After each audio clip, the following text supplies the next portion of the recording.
Looking back, whenever things were like at their worst, and one of the reasons mental health is, anyone could struggle with it, but it also does come with some genetic predispositions. And both my parents and my brother struggled with mental health growing up. I just didn't really know I did until I was a young adult. Once I entered into treatment and my parents finally were aware that like I was struggling too, they showed up. The first hospital I was actually placed in, I won't forget because like I didn't tell them I was there.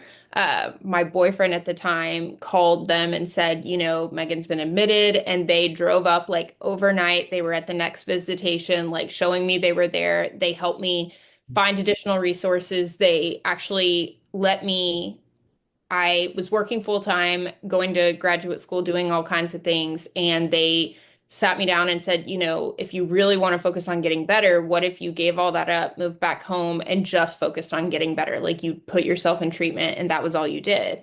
And it was a very hard decision because anybody who's been young 20s knows you think you're grown up and, above Yeah. all things, and you don't want to move home and tell mommy and daddy where you're going. But like, that was the best decision I could have made because I fully immersed myself in like what treatment had to offer. And I didn't have the other burdens of working full time and paying bills and, being a grown up, if you will.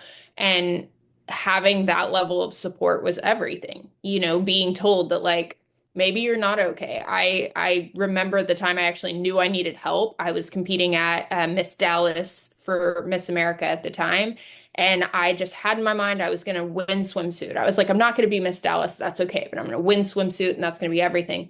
And when I didn't, I was like crying in the dressing room after, just bawling my eyes out. And one of the directors of a different pageant walked up to me, and I knew her really well, and she gave me a hug, and she goes, I know you think you look great, but you look like you have a problem.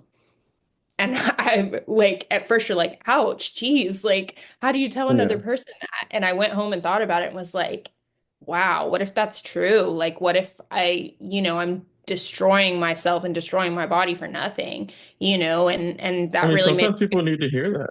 you do. And it takes loving someone right to say it, to actually be able to go up to someone and say, like, I think you're not okay. Like, that was Yeah. looking back, I was, trying to go between should I be offended and should I feel loved? I don't know. But looking back, I'm like, that was the ultimate form of love to approach someone and say, like, I think you're crying because of this, but really, you're just not okay. And I think like parents, of course, I'm so thankful that they were there and that they helped in that way, but also hearing that and having to process that was part of what sparked me knowing I wasn't okay. It maybe didn't set the trajectory for my full recovery, but it definitely had me thinking like maybe this isn't normal. Maybe this isn't like the way I should be doing things.